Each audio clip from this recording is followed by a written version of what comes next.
Hey world, it's your girl Robin, all around the world girl. So I wanted to do a little documentary, tell you guys about my little food truck experience.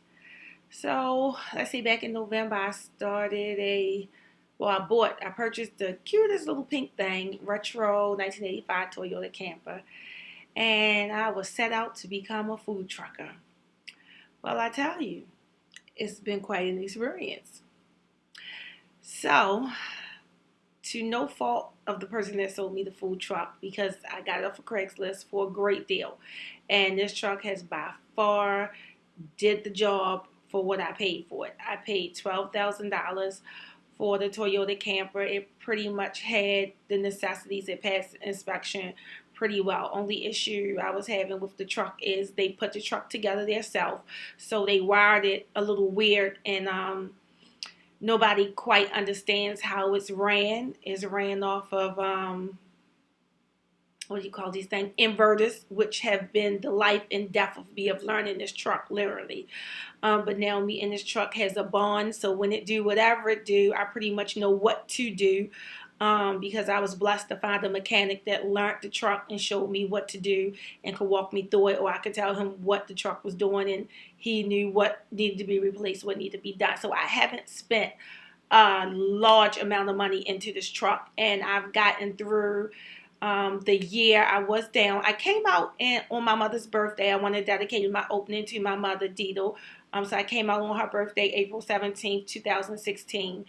And I didn't have the donut machine working in it at the time. But the way the donut machine is built, I could still work the hopper. So I was literally dropping donuts from my hopper into my deep fryer with the help of another food trucker who helped me pull it through for my grand opening because I was totally freaking out.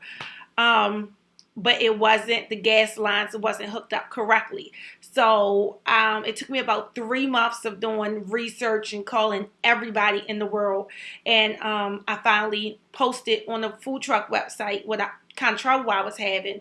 And the president of the Maryland Food Truck Association told me to try Poise. And they got me up and running. If it had not been for them, this probably would not be a reality today because nobody could figure out how to get the donut machine to properly work in a food truck. So, with that being said, I came back out. I found somewhere to a lot near our, what is this thing called? The courthouse. In between Social Security Administration. So I went up there because I didn't want to do downtown Baltimore because the truck is an old truck and I didn't want to push her no more than 5 to 6 miles a day, really, because I wanted her to kind of hold up for as long as she could until I can probably get a newer truck. I think I'm going to try to do that. I'm in the process of doing that. I'll do that in another part of the video and tell you how that process has been. So step one, I would say find your food truck. It has to be, I would say, mine was love at first sight. I bought this truck and didn't even test drive it. I just knew this was my truck. So what I'll say is this truck, even though it probably doesn't travel far or go far, this truck has helped me brand myself because of the look of my truck separated me so much from the other trucks that everybody is like, the pink truck, the pink, and everybody is so cute, it's so retro, and everybody wants to take pictures of the truck. So that itself has been more than its weight in gold for me, more than anything. And making sure that I got to the larger festivals in the beginning so people were familiar with the pink truck. That was my first thing. Making sure I knew all of the regulations. It wasn't really too bad getting through all of the licenses. It is very nerve-wracking, especially your health department one, because if you don't pass the health department, there is no go anywhere doing anything food truck related if you don't pass the health department inspection. So that's pretty much your biggest hurdle. Everything else is just money. They just want you to pay for licenses and fees and all that kind of stuff. So that's not pretty much too tough. So I forgot one thing. Let me introduce my food truck. Okay, yeah. So I am Robin of Dido's Mini Donuts. Um, Here we are. This is my logo. I actually paid to have this logo designed when I was doing mini donuts. But what I have decided to do in doing this for a while is I've rebranded, and I am now Diddle's Chicken and Donuts. So I'll tell you about that later too. So anyway, where were we? So licensing. Okay, so you get your licenses at your local state department. Yeah, so we did that. So got the donut machine, got the got the truck, got the donut machine, got the licenses. Now we ready to rock and roll. Okay, so let me see. I don't want to give you too much, so I can give you bits and pieces. So let's see. So that pretty much was okay. It was still stressful because, like I said, sometimes the truck would start, sometimes it wouldn't.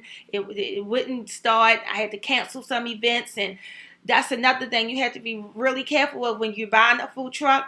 Is you want a dependable truck because number one, reliability, and you're putting out money. So a lot of these events, I'm like super excited.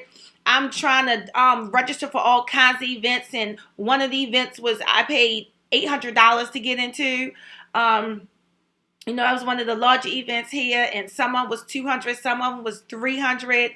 And you go to get on that truck, and you done bought your inventory, and sometimes I couldn't go nowhere because the truck wouldn't start. I couldn't figure out how to get the truck to start. So I've had a whirlwind of time. Yeah, it's been a lot of sleepless nights, and there's still probably a few more to go. So that's another thing to be another part of being a food trucker. Is those events and festivals, making sure that you can get to them, because I've you don't want to be labeled as a person who might show up or might not show up. And that's kind of the category I had begun to fall in. So a lot of event planners and people who can really get you into things and can get you bookings will not want to book you for things because that really looks bad when you can't get to an event and they have so many trucks, or you may have been the only dessert truck or the only burger truck, and now they don't have a savory truck, or they don't have that dessert truck, or you might have been their only truck. So that's really important. My phone is ringing, so I guess I'm gonna wrap up here. Okay, all right, so I'll give you the rest of how this is going for me later. Take care.